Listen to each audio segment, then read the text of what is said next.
Racine, une tribune d'actualité sur la diversité culturelle et le vivre ensemble. Réflexion et analyse politique, enjeux sociaux et culturels, hommage et reconnaissance. À tous les mercredis matins de 8h à 9h avec Mohamed Baroun, en direct du 102.3 FM.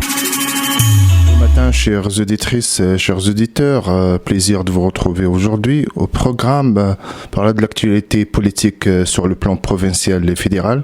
On parlera aussi de la relève dans le milieu municipal et le mois du patrimoine asiatique. Restez à l'écoute, on vous revient après une courte pause. Après le Parti québécois la semaine dernière, nous continuons notre série de rencontres avec les différents partis pour commenter l'actualité politique, et j'ai le plaisir de recevoir aujourd'hui M. Gabriel Nadeau-Dubois, député de Gouin, leader parlementaire du Québec solidaire, porte-parole en matière de l'éthique, de la justice et de la santé. M. Nadeau-Dubois, bonjour. Bonjour. Le gouvernement de la CAQ vient de déposer le projet de loi 96. Quelle lecture avez-vous faite ce projet de loi? C'est un projet de loi qui reprend certaines idées qu'on avait mis l'avant à Québec solidaire. Il y a quelques bonnes nouvelles, mais il y a aussi des absences, notamment sur le plan de la francisation. On aurait aimé qu'il y ait un peu plus d'efforts, notamment sur le plan de l'application du français au travail. On sait que c'est le nerf de la guerre pour ce qui est du développement du français au Québec, s'assurer que tous les Québécois, toutes les Québécoises, peu importe leur origine, peu importe leur provenance, puissent travailler en français. Nous, on proposait d'appliquer les dispositions de la loi 101 dans les entreprises de 10 employés et plus.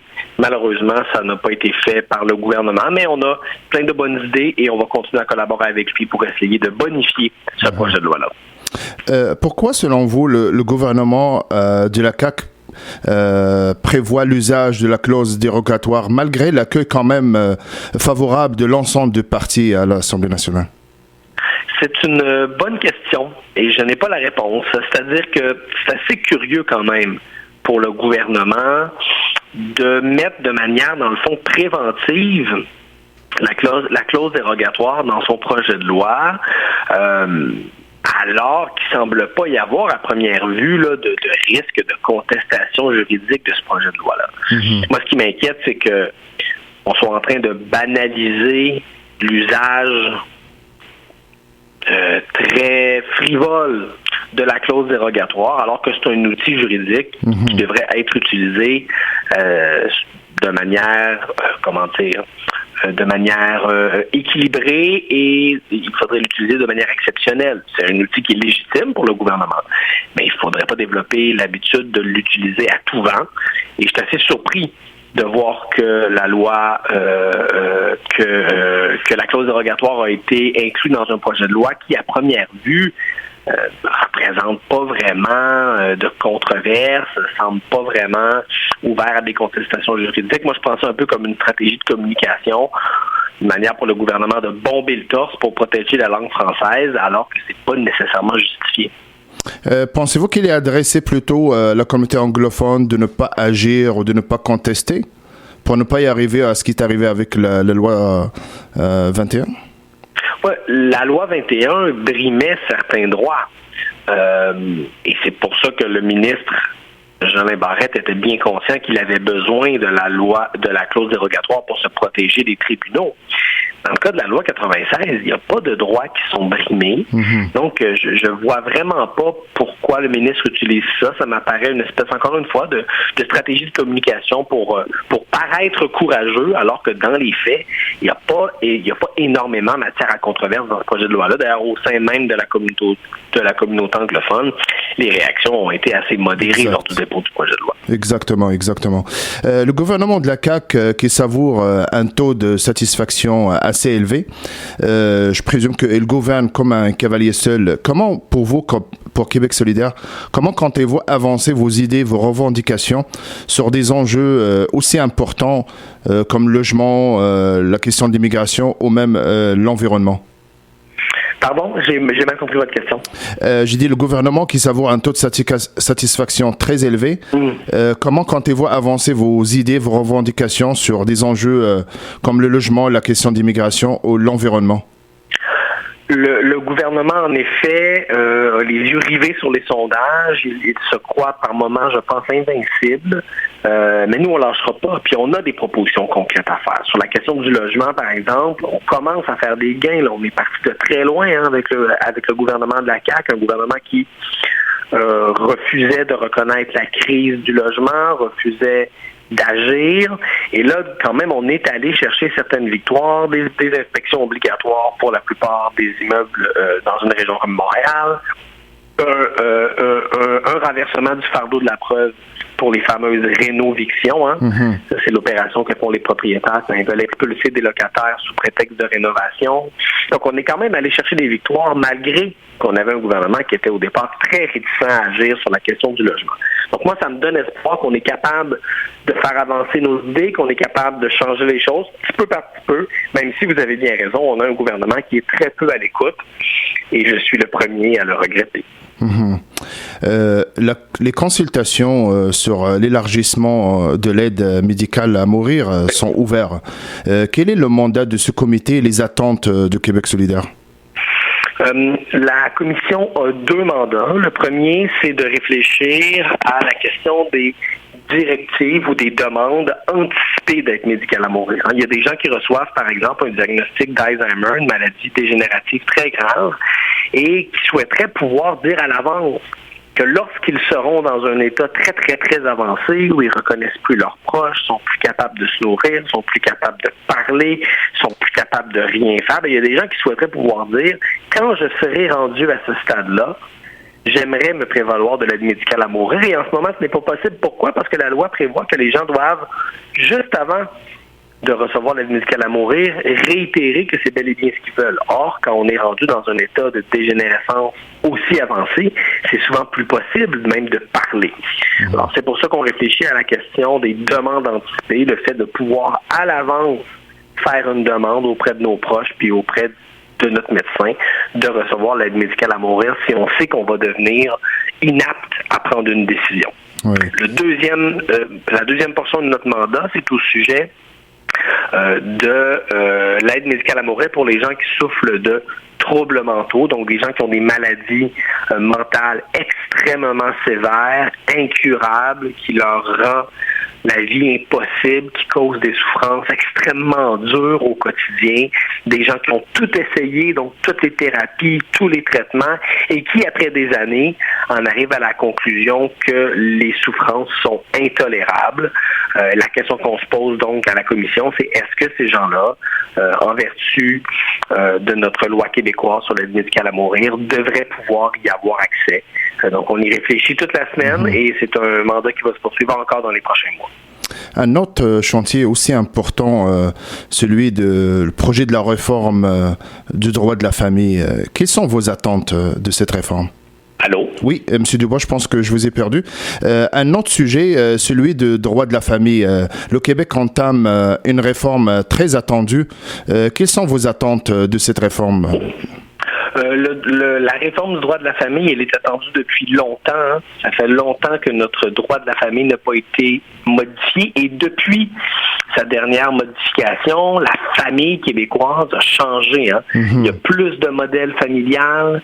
Il y a des gens des couples homosexuels qui ont des enfants. Il y a des couples avec des gens trans qui ont ou adoptent des enfants. Donc, il y a vraiment une transformation profonde de ce qu'est la famille au Québec. Alors, nos attentes, ça n'arrivera pas dans les prochaines semaines, c'est pour les prochains mois, mais nos attentes, c'est essentiellement de moderniser nos lois de la famille pour s'adapter à toutes ces nouvelles réalités, à tous ces nouveaux modèles familiaux au Québec. Il y a des familles monoparentales recomposées. On sait de quoi a l'air le Québec de 2021. Donc, je pense qu'on est dû pour moderniser ça et tenir compte de l'évolution puis de l'éclatement du modèle familial, tout en s'assurant qu'on protège les droits de tous les enfants. Ça, c'est toujours la priorité. Oui.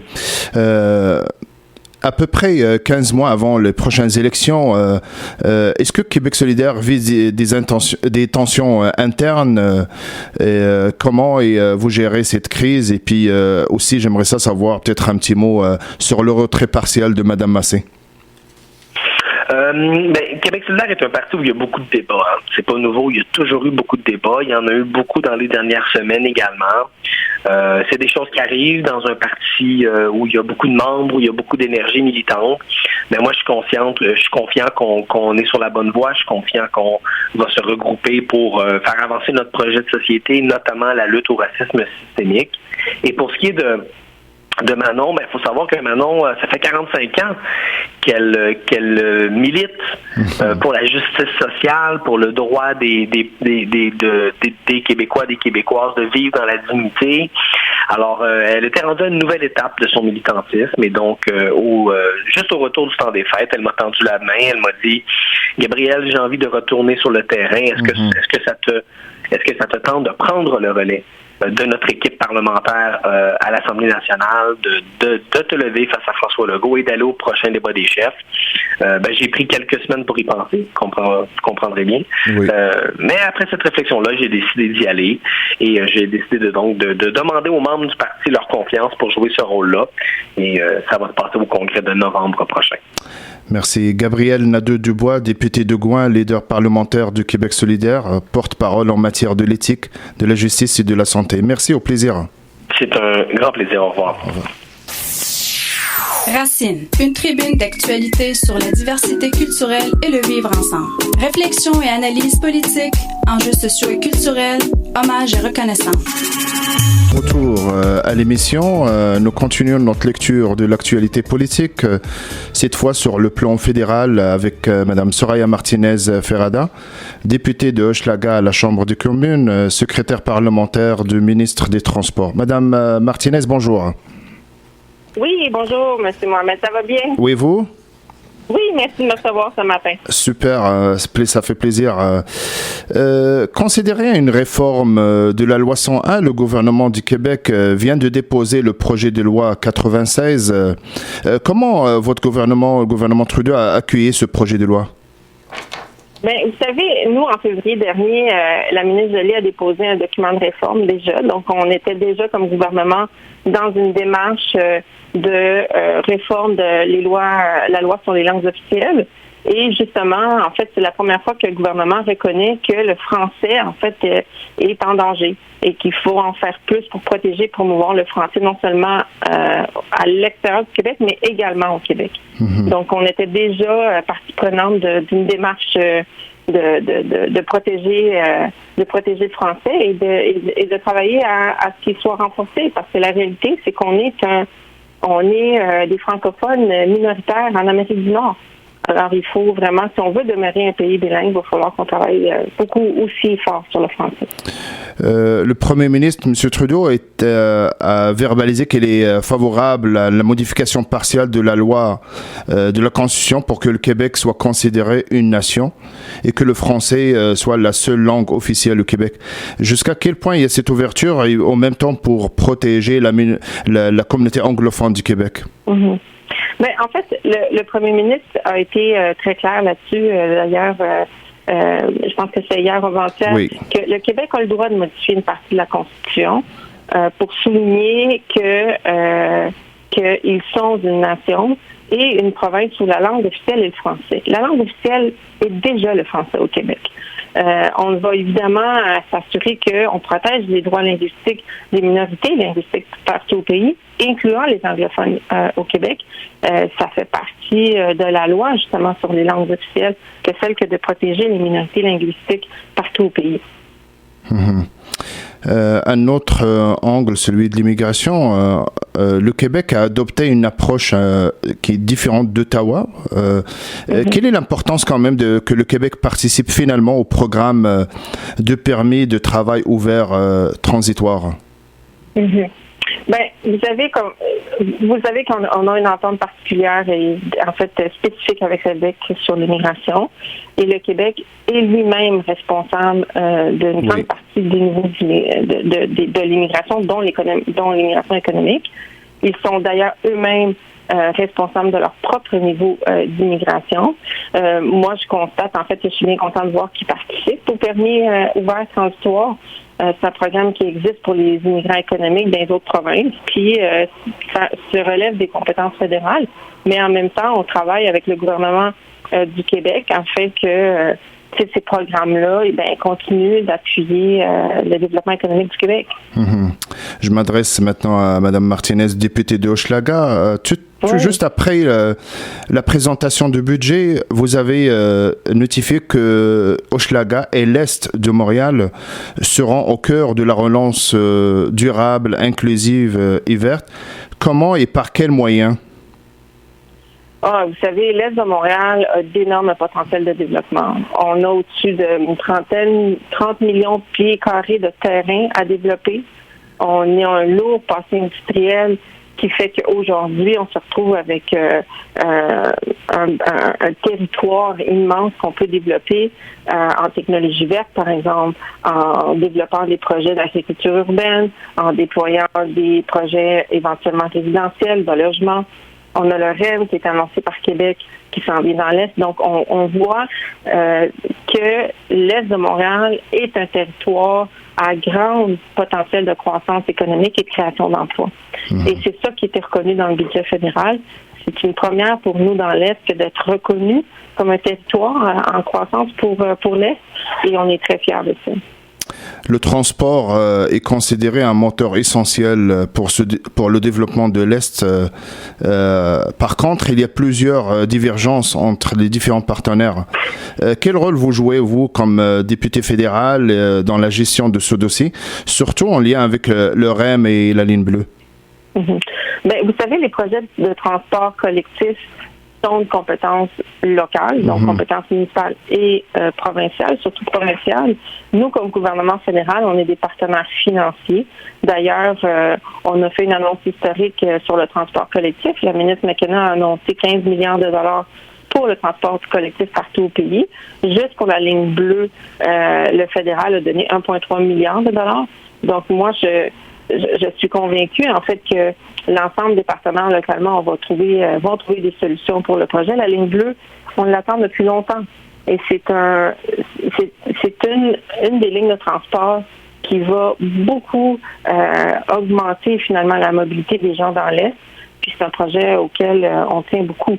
Maintenant, on n'est pas les maîtres d'œuvre. On travaille avec Québec, on les soutient dans tout ce qu'ils ont besoin, mais c'est vraiment un projet que Québec et la Ville en ce moment travaillent. Puis c'est eux qui sont responsables de ce projet-là. À l'approche d'une éventuelle élection anticipée, jusqu'à quel point le gouvernement fédéral a la marge de manœuvre face au gouvernement du Québec qui savoure quand même un grand taux de satisfaction? Qu'est-ce que vous voulez dire par rapport à Québec? Nous, on travaille très bien avec Québec. On s'entend super bien avec le gouvernement du Québec. On a fait plusieurs annonces, que ça soit justement en transport, que ça soit en technologie verte, sur des projets qu'on a annoncés, dont la compagnie Lyon. On a annoncé des contrats à la devise au niveau du brise-glace. On a annoncé... Donc, on travaille très bien avec Québec. Je pense que notre rôle comme gouvernement fédéral est d'être en soutien aux provinces, dont les projets que le Québec veut mettre de l'avant. Et on est des partenaires, je pense, naturels pour que les choses avancent et que les projets se réalisent. Les intentions de vote sont très favorables au Parti libéral. Est-ce qu'on va être bientôt aux élections? Mais écoutez, nous, on a été très clairs, on n'en veut pas d'élection. On est là pour gouverner, puis on est encore dans une pandémie. On est à peine en train de, vous voyez, avec le gouvernement du Québec qui annonce progressivement un déconfinement. Donc, c'est sûr que nous, on est là pour soutenir les Canadiens, toujours dans ce temps de crise. Puis, on n'est pas en train de parler d'élection. C'est les gens qui parlent d'élection, notre gouvernement qui parle d'élection. Soraya Martinez-Ferrada, députée de Hochelaga à la Chambre des communes, secrétaire parlementaire du ministre des Transports. Merci, au plaisir. Merci beaucoup et bonne journée à tout le monde. Au revoir. Racine, une tribune d'actualité sur la diversité culturelle et le vivre ensemble. Réflexion et analyse politique, enjeux sociaux et culturels, hommage et reconnaissance. De retour à l'émission, cette fois sur le plan municipal. À quelques mois des prochaines élections, plusieurs maires et conseillers comptent quitter la vie politique pour laisser la place à la relève. Pour en parler, je reçois M. Stéphane Boyer, maire suppléant de Laval, vice-président du comité exécutif, conseiller municipal de Devernay-Pontvio. M. Boyer, bonjour. Bon matin, M. Baron. Ça va bien ce matin? Très bien, vous? Oui, ça va super bien, merci. Alors, comme je lui dis, M. Labaume, maire du Québec, M. Demers, maire de Laval, Mme Parent, mairesse de Longueuil, entre autres d'ailleurs, quittent la vie politique municipale. Comment voyez-vous ce retrait et quelle opportunité pour la relève? En effet, on a eu plusieurs annonces dans le monde municipal là, ces derniers temps par rapport à certains grands maires et mairesses qui quittent la vie politique. Mais ce que je constate surtout, c'est aussi une nouvelle vague. On a souvent parlé dans les dernières années de la sous-représentativité des femmes ou des jeunes en politique. Mm-hmm. Et là, ce qu'on constate, il y a beaucoup de jeunes candidats, candidates, que ce soit à Gatineau, Longueuil, Laval et dans plein d'autres villes du Québec. Donc, pour moi, les prochaines élections s'annoncent là, comme un grand renouveau dans le monde municipal. Oui. Ça vous fait peur des fois? Parce qu'il y a certains conseillers quand même qui ont dû quitter à cause de l'acharnement et la polarisation dans les médias sociaux? Non, pas du tout. En fait, moi, ça fait quand même 8 ans que je suis en politique municipale. J'ai été conseiller municipal, maire suppléant depuis 3 ans. Donc, pour moi, c'est un peu une suite logique. C'est sûr que la politique, c'est jamais une fonction qui est facile. Hein. La politique, c'est là où se rencontrent toutes les opinions, tous les intérêts de l'ensemble de la population. Donc, je crois qu'on doit apprendre à vivre avec ça en tant qu'élu. On doit aussi comprendre que pour chacune des décisions qu'on prend, on ne pourra jamais plaire à 100% des gens. Mais une fois qu'on comprend ça, que c'est pas au final vraiment des attaques personnelles et qu'il y aura toujours cette friction-là, moi, je me dis, tant aussi longtemps que je suis dans mon cœur, que je fais la bonne chose, puis que je crois prendre l'action que je crois être la meilleure pour les citoyens, je me dis c'est plus facile à accepter comme rôle. Et je trouve également que la politique, peu importe le palier politique, c'est un rôle qui est important dans la société et qui offre un niveau d'engagement qu'on verra nulle part ailleurs dans n'importe quelle autre fonction. Donc pour moi, au contraire, je vous dirais, c'est un honneur. Ça vient, oui, avec des enjeux, mais je vous dirais que les retombées positives sont tellement plus grandes là, que les défis. Mm-hmm. Vous êtes couronné chef du mouvement lavallois. Comment voyez-vous cette élection à la tête de votre parti? Pour moi, c'est surtout la poursuite d'une belle aventure. Depuis quelques années, on a une équipe extraordinaire.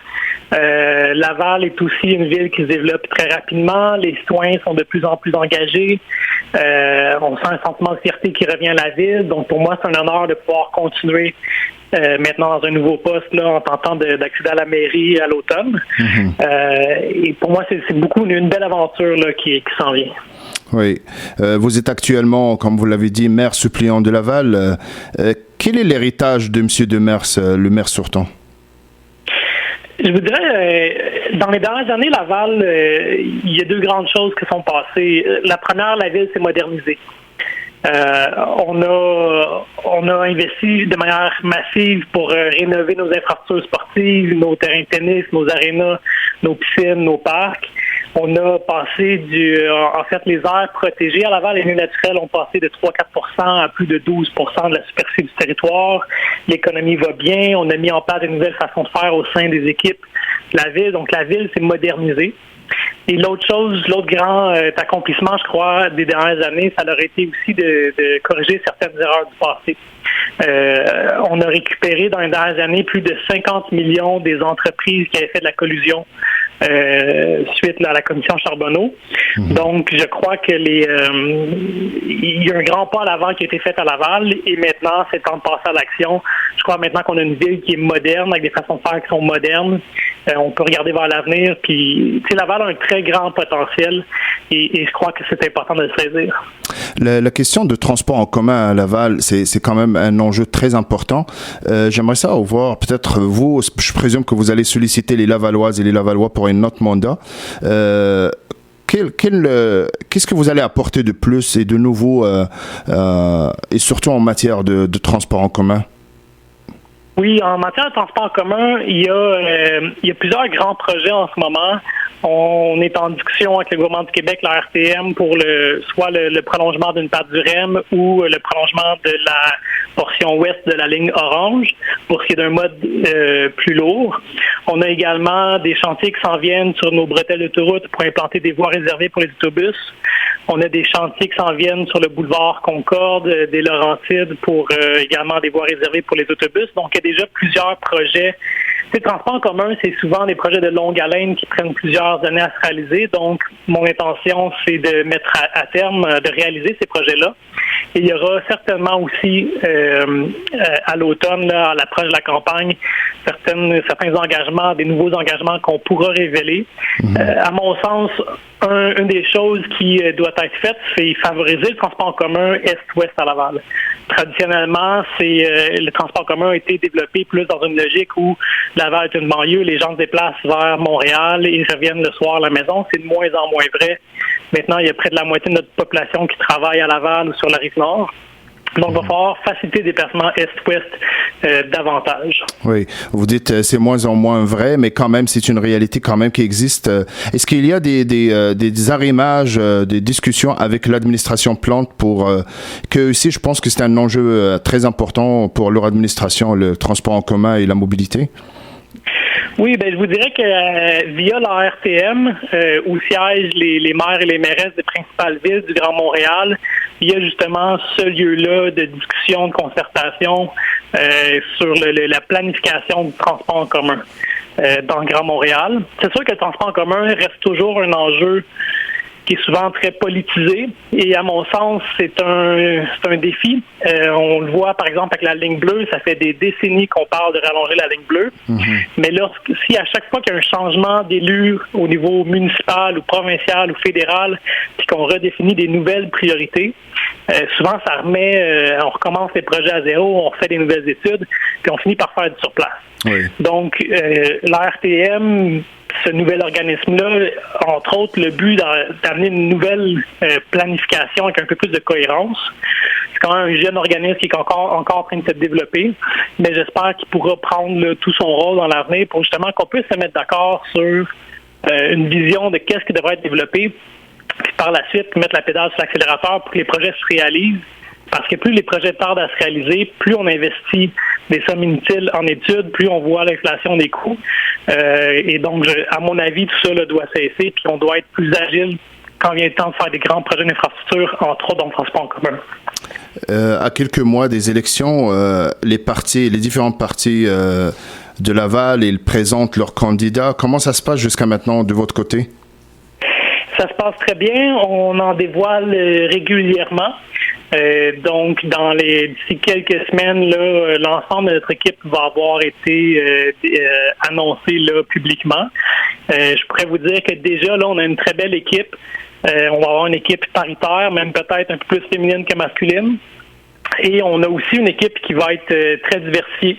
La moitié de nos candidates sont issus de la diversité culturelle, de l'immigration. Puis ça, c'est à l'image de Laval. Laval, des fois, on ne réalise pas. C'est rendu la deuxième terre d'accueil au Québec en immigration. Oui. Et la moitié de notre population est rendue issue de l'immigration. Donc, pour nous, c'est important que l'équipe reflète cette réalité-là de la mosaïque culturelle qu'est Laval maintenant. Qu'est-ce que vous allez promettre aux Lavalloises, aux Lavallois comme projet majeur pour continuer peut-être le travail de M. Demers? Je vous dirais, je brûlerai pas de punch aujourd'hui sur des nouveaux projets. Par contre, je vous dirais, il y a plusieurs projets qui nous tiennent à cœur et qui vont devoir être poursuivis. Autant, par exemple, dans le milieu culturel, on a un projet d'infrastructure culturelle qui rassemblerait une quinzaine d'organismes du milieu artistique. Moi, je me suis toujours dit, la culture, l'art, c'est l'âme d'une ville, c'est ce qui donne de la saveur. Donc, pour nous, à Laval, c'est important qu'on ait une ville, justement, où la culture et les arts sont omniprésents. Donc, on a un grand projet à ce niveau-là qui rassemble une quinzaine d'organismes. On a des projets d'augmenter le nombre de bibliothèques, de piscines aussi sur notre territoire, parce qu'on est en manque. Donc, on a certains grands projets comme ça à poursuivre. On a aussi des projets à l'échelle des quartiers, des projets plus de proximité. Entre autres, là, sécuriser la barre des écoles. On a environ 200 parcs et écoles qu'on veut sécuriser par rapport à la vitesse. Donc, dès cet été, on commence le déploiement de plusieurs centaines de dos d'âne. Il y a certaines rues qu'on va refaire. On aménage beaucoup de trottoirs. Donc, on est tous sécurisés ces secteurs-là qui sont importants pour que nos jeunes puissent aller à l'école de manière sécuritaire. Oui. Donc, on a plusieurs projets comme ça. Je pense, entre autres, aussi aux berges. Laval, on est une île. Il faut s'en rendre compte. Il faut pouvoir l'apprécier. On a des projets d'aménagement de berges à Laval-Ouest où on a une plage. À Sainte-Rose, il y a la berge du Commodore à Pont-Vieux également qu'on a acquérie récemment. Et donc, ou même dans les... puis je terminerai là-dessus parce qu'il y en a beaucoup, mais dans les boisés. Oui. Dans les dernières années, on a investi 50 millions pour faire l'acquisition de terrains dans nos derniers grands milieux naturels, nos derniers boisés. Oui. Donc, on va pouvoir poursuivre les acquisitions, mais on va devoir aussi commencer à faire de l'aménagement. Donc, les rendre accessibles, aménager des sentiers pour que les Lavallois puissent en profiter. Oui, j'aimerais ça aussi parler peut-être de logements sociaux quand même. Oui, est-ce qu'il y a une préoccupation pour le logement abordable? Définitivement. Et d'ailleurs, c'est un enjeu qu'on martèle depuis plusieurs années. À Laval, on a un triste constat où on a plusieurs centaines de logements sociaux construits dans les années 50, 60, qui sont dans un état de délabrement. Il y en a plusieurs qui sont barricadés. On a dû faire quitter plusieurs personnes de ces logements-là. On travaille avec la SHQ depuis déjà plusieurs années pour faire des projets pour remplacer l'ensemble de ces logements-là. D'ailleurs, la semaine dernière, c'est l'Union des municipalités du Québec, les assises. Mm-hmm. Et il y avait la ministre Laforêt, la ministre des Affaires municipales, qui parlait justement qu'on devait construire des nouveaux, mais aussi s'occuper des anciens. Et pour nous, ça, c'est très important. On doit rénover notre parc de logement social et on doit l'agrandir. À Laval, c'est environ 2000 personnes qui sont sur la liste d'attente. À mon avis, c'est inacceptable. Et donc, on va devoir trouver des façons de faire plus, de faire mieux en termes de logement social. Il faudra aussi trouver, je crois, des solutions innovantes pour le logement abordable de manière générale. Du logement subventionné, oui, mais aussi pour monsieur, madame, tout le monde, qu'est-ce qu'on peut faire comme ville? Oui. On le voit, les prix sont en pleine croissance. Exact. Donc, pour des jeunes qui veulent accéder au logement, pour des nouvelles familles, pour des nouveaux arrivants qui n'ont pas l'avantage d'avoir, disons, un actif qu'ils peuvent revendre, qu'est-ce qu'on fait pour eux? Comment est-ce qu'on s'assure que les logements restent à des prix raisonnables? Ça, il y a plusieurs raisons qui l'expliquent et donc on devra mettre une série de solutions en marche. Qu'est-ce qu'on peut faire pour réduire les coûts de construction? Qu'est-ce qu'on peut faire pour faciliter la construction de nouveaux logements? Qu'est-ce qu'on peut faire pour mieux contrôler les coûts? Donc tout ça, décidément, c'est un très grand enjeu sur lequel il faut qu'on s'attarde et qui, à mon sens, devra être une priorité là, pour les prochaines années. Dernière question, on est en train de sortir tranquillement de la pandémie. Qu'est-ce que la Ville de Laval pourra faire pour les PME, pour les entreprises, le milieu d'affaires? Je vous dirais, je vais vous répondre en deux temps. Premièrement, il y a, à Laval, on a mis un plan d'aide aux entreprises l'été dernier d'environ 20 millions de dollars pour aider nos entreprises. On a fait également une deuxième ronde de consultation de nos entreprises il y a environ un mois pour continuer à être à l'écoute des gens pour voir qu'est-ce qu'on peut faire. C'est sûr que les villes ont un défi, c'est-à-dire qu'on ne peut pas subventionner directement les entreprises. Donc, on a mis, entre autres, avec le gouvernement du Québec, des prêts sans intérêt. On a retardé les paiements des comptes de taxes. On a gelé les taxes au cours de la dernière année. On a mis en place également on va embaucher des experts qui aident les entreprises à revoir leur façon de faire. S'ils veulent, par exemple, numériser leurs activités, revoir la chaîne d'approvisionnement ou autre. Donc, je dirais qu'il y a déjà une batterie de solutions qui sont mises en œuvre présentement. Et d'ailleurs, Laval est une des régions qui, évidemment, plusieurs entreprises ont souffert de la pandémie, mais on est une des régions qui a été le moins impactée au Québec en termes de perte d'emploi. Et une de celles qui risque de reprendre le plus vite en 2021-2022 selon Desjardins. Mais au-delà de ça, relance, c'est pas seulement une relance économique, ça doit être une relance durable, ça doit être une relance sociale. Parce que, même si on parle beaucoup de la COVID cette année, l'environnement reste l'enjeu du 21e siècle. Et on l'a vu dans la dernière année aussi, nos organismes communautaires ont été fortement sollicités. Les banques alimentaires, la demande a explosé. Et donc, On doit aider nos entreprises, on le fait. Mais au-delà de ça, la société, c'est aussi l'environnement, c'est aussi le milieu communautaire. Qu'est-ce qu'on fait pour la relance, en fait, pour l'appui à ces organismes-là? Ça, c'est également là, quelque chose qui, je crois, doit être très sérieusement regardé. Stéphane Boyer, maire suppléant de Laval, vice-président du comité exécutif, conseiller municipal de Duvernay-Pontville. Merci, au plaisir. Merci à vous. Bonne journée à tous. Racine, une tribune d'actualité sur la diversité culturelle et le vivre ensemble. Réflexion et analyse politique, enjeux sociaux et culturels, hommages et reconnaissance. De retour à l'émission, on parlera du mois de patrimoine asiatique. Le racisme envers la communauté asiatique existe et même en croissance, notamment depuis le début de la pandémie. Des initiatives sont organisées dans le cadre du mois de patrimoine asiatique. Pour en savoir plus, je reçois M. Winston Chan, entrepreneur. M. Chan, bonjour. Oui, bonjour. Peut-être avant de parler de ces initiatives, dites-nous comment la pandémie a mis en lumière le racisme contre la communauté asiatique et comment il est traduit en réalité. Il faut comprendre que le racisme envers les Asiatiques remonte au 19e siècle au Canada, avec l'arrivée des premiers arrivants chinois pour venir construire le chemin de fer. Il y a eu des lois racistes comme la loi de taxe d'entrée pour les immigrants chinois quand ils arrivent au Canada. Même chose pour plus tard, il y a eu la taxe d'exclusion. Donc, il y a eu une passée de marginalisation et d'exclusion des communautés asiatiques. Et plus tard, il y a eu aussi le racisme était présent même avant la pandémie. C'était plus subtil, sous forme de microagressions, c'est-à-dire des remarques, de la mesquinerie, de la moquerie. Par contre, avec les stéréotypes que nous avons sur les Asiatiques. Et présentement, avec la pandémie, qu'est-ce qui est arrivé? C'est qu'il y a eu une hausse d'incidents d'agression physique et verbale dans l'espace public. Donc, on voit qu'il y a une hausse, par exemple à Montréal, il y a eu 5 fois plus de cas d'actes haineux que l'année précédente. Donc, la pandémie a malheureusement exacerbé cette situation-là. Oui. Est-ce que vous considérez qu'il s'agit des actes il s'agit d'un racisme systémique ou bien juste des actes, un fait divers? Je pense qu'il existe du racisme systémique dans différentes sphères de la société, incluant les Asiatiques.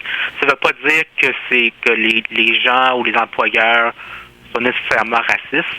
C'est pas nécessairement un racisme on appelle c'est pas systématique. Mais c'est plutôt que c'est que les règles de jeu ne favorisent pas, n'aident pas à l'égalité des chances, n'aident pas justement, discriminent consciemment ou inconsciemment, par des règles écrites ou non écrites, justement les personnes racisées. Par contre, et les Asiatiques aussi font partie des victimes de ça. Oui. Jusqu'à quel point ces actes de racisme peuvent ou affectent le sentiment d'appartenance des membres de la communauté asiatique? Je pense que ça dépend des gens. Certains, des personnes, justement, ceux qui grandissent, qui questionnent sur leur double identité, ceux qui ont grandi ici, qui questionnent sur leur double identité, il y en a qui ont honte d'être asiatiques, ou d'autres se questionnent. D'autres ça permet aussi de créer une certaine solidarité au sein de la communauté et de travailler ensemble pour créer des meilleurs ponts avec la société majoritaire et aussi surtout de dénoncer justement les actes racistes. Ça fait longtemps qu'on n'a pas vu autant de membres des communautés asiatiques qui sortent et qui dénoncent soit sur les médias sociaux, soit dans les médias traditionnels. Oui, effectivement. Vous faites partie de la campagne Les yeux ouverts qui a marqué le lancement de la coalition nationale des dirigeants d'entreprises de lutte contre le racisme anti-asiatique. Quel est le message et les objectifs de cette campagne?